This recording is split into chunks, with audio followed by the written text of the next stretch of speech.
I first met Sebastian Marondit in 2011.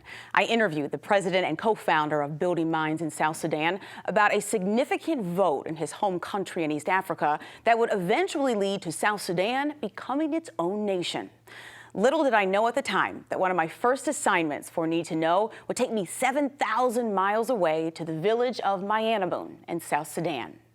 My reporting focused on the impact of gender and race in education and how a community in upstate New York, our community, helped fund the opening of a school now known to have the largest enrollment of any primary school in South Sudan.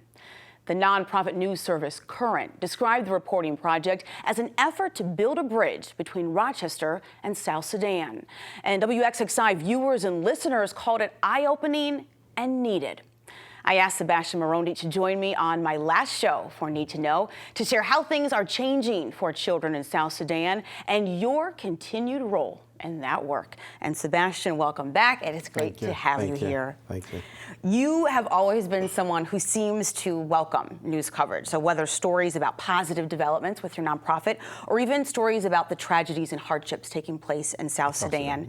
And I want to know, in what ways have you witnessed the media helping and also hindering the work that you really are working to do in South Sudan? I would say both sides, because in one side is telling the facts of what's happening in the village in terms of education, especially educating girls.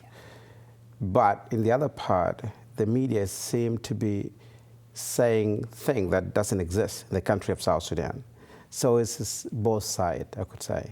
Are you finding, just in terms of whether, I guess, is local news helping and hindering, is international news helping and hindering? So you're focusing on the things that aren't necessarily true. Yes. You're saying is being reported by international media outlets. 3 years ago, I was informed that there was a fighting in our village while I was in the village at that time.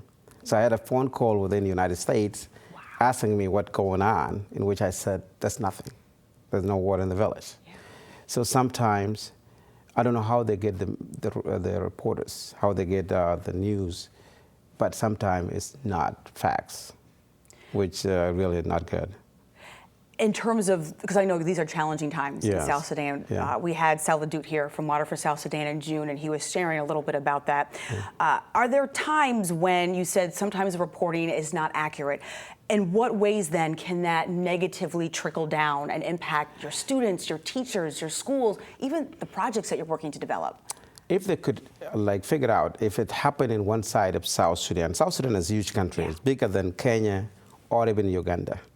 If it happened in one county, in east side of the Niles, the media put it as the whole country in fire instead of one county in the country of South Sudan.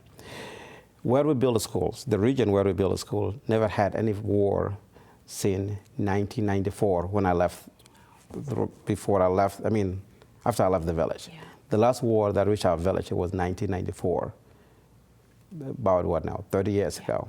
Wow. So there's a good thing about media saying what's happening in the regions, but sometimes they make it bigger than what it is. It actually is. Yeah. Well, it was in 2012 when you and your team, you invited me to travel with you to Mayanabun. And this wasn't only to document, the Ajong Primary School, but this was to meet students and teachers, even political leaders that were incredibly excited about the educational opportunities available, especially because of independence and also because of the fact that you were there working to develop and build these schools. Tell me why was it important for you and your team to have a journalist there on the ground to document that work? Well, the most important part, we want Americans, our supporters, to see what's happening in the village. Yeah. And also, it would be a good thing, too, to keep records for the past and now. If you go back to the village now, you would not tell that was the village you visited. Wow. When we were there. So from 2012 to now, it's totally different. Changed. We have over 900 students in the school you first went to, almost 1,000 students. The second school that we built after you went to the village have over 800 students, and it's only for girls. And right now, over 400 children are waiting for high school that is under construction and to be open in February 2020.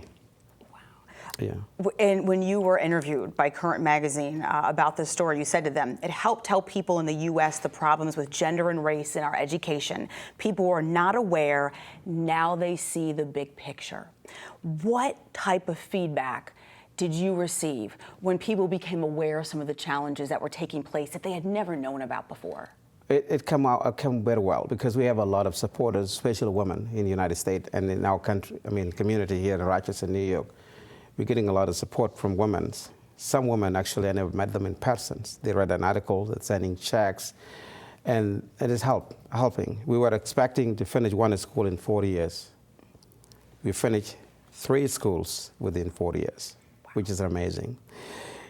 Beside microfinance for women, beside PAD for girls. And that's your healthcare initiative that you started for young women. For young women in the village. So I expect more, especially next year after we finish completing high school, we'll build a small clinics for each and every child in these 3 schools can have access to medical clinic to be checked up. You painted a bit of a picture just in terms of how these things have changed really the landscape in Mayanabun and the way that things look. How is this, if you can, kind of share a little bit more, how have, in the past 6 years, these schools and the microfinance programs, the healthcare initiatives, how are they changing things just in terms of the economic structure, the family structure, and so on? How are you noticing things changing among people? Well, young mothers now are busy doing business and knowing that their daughters are going to finish school and have a future. It's changing to better. Last December, I went with 3 Americans plus myself, 4. And then later on joined by Bill Cook, a former professor at SUNY Geneseo. We were welcomed by over 1,000 people, almost 2,000 people in the village. Crowded, dancers. At the beginning, when you and I went to the village, people were nervous. What is coming with Sebastian? Is he trying to change our culture, to make our culture different? Yeah.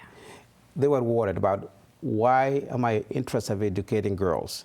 Now they understand thoroughly that I told the village and everyone in the village that when we start talking, we say mommy. And when we die, we say mommy. If woman is that important in our life, give women a chance for education. In addition to that, we also miss one thing, that when you educate a woman, her children will have chance for education. And that woman will know about her life. If she's pregnant, she will go to hospital. She can treat herself well to survive. But an uneducated woman is most likely to die during child delivery. And we need to change that. So my interest is save women's life. At the beginning, they didn't know. Now they got it. I remember you telling me that you did a few radio interviews with reporters in South Sudan, and they said to you, what are you doing? Like, why? What is this focus? Why are you? So now you're trying to take our women out of the homes and have them working and in school, and you had to explain to them how ultimately I made a mistake in that interview. I said, by mistake, I said, why do you peer woman power? I shouldn't say that. Then I said, no, he says, you mean woman taking power of our country? I said, no, because I don't want that. I know this is behind my mission too.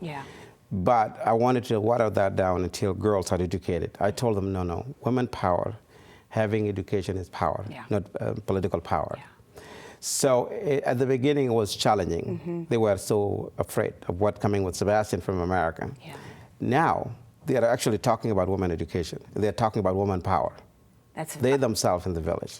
It's amazing because I remember, if you think about it, your goal of a school in 4 years, and you've done 3 in 4 years, and then to be able to see the trajectory, what has happened, right? So the message that you first began with, this will change things for women and girls, and now women are running businesses, they have breweries, they're running restaurants. I mean, it's an incredible thing to see. If you go to Mayanabun village today, and don't say a bad word about America. You better say America is good, because otherwise they will kick you out.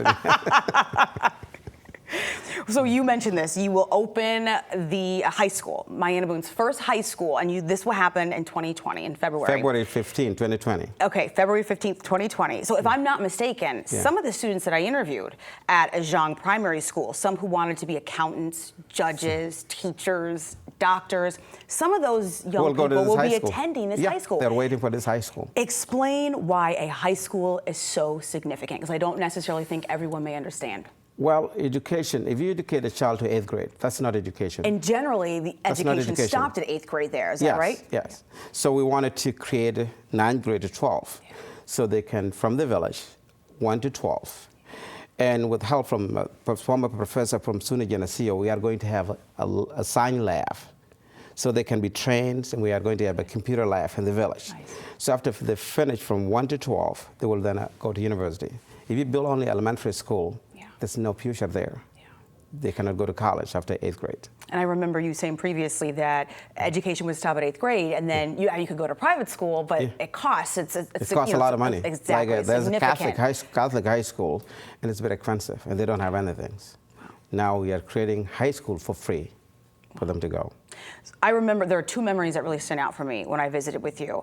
First was meeting and interviewing the first female governor at the time of East Africa, Nyandeng Malek. And the second one was the Skype interview that we did between students at School 36 and students at the Ajang Primary School. What stood out to me was that these were partnerships. These were just a few of the many partnerships that you had created with leaders, communities, schools, et cetera, in the U.S. and overseas. Are there other partnerships that you hope to develop in the next 5 years that you think would be really beneficial? We are right now in the process to develop a relationship between American universities, in which St. Marcus in California signed up right now. And we are hoping that Nazareth College, Cornell, SUNY Geneseo can join the University of Bahr el Ghazal in South Sudan to train teachers, not only in Manabun village, but across South Sudan. And this teaching you will not send teachers to South Sudan to teach. We will create video conferencing for American professors to get into the classroom in America to train teachers in South Sudan.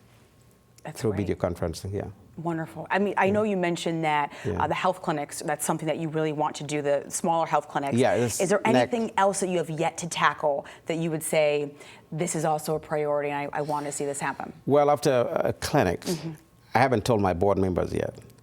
The next... You're telling us, thank you. The next will be vocational training. Wonderful. Because so not every child will go to university. Yeah. But those who will not go to university can go to be trained, be a nursing assistant, be a plumbers, whatever they wanted to do in their life. So we'll have a vocational training in the village, but I never told my board yet. Okay, thanks for breaking the news here on my last day. All right, well, we have to close, but a special thank you to Sebastian Moroney for joining me today. And also thank you for the opportunity to cover and have direct access to this incredibly important work that you're doing. To learn more about building minds in South Sudan or to check out the WXXI documentary, Schools for South Sudan, go to our website, WXXInews.org.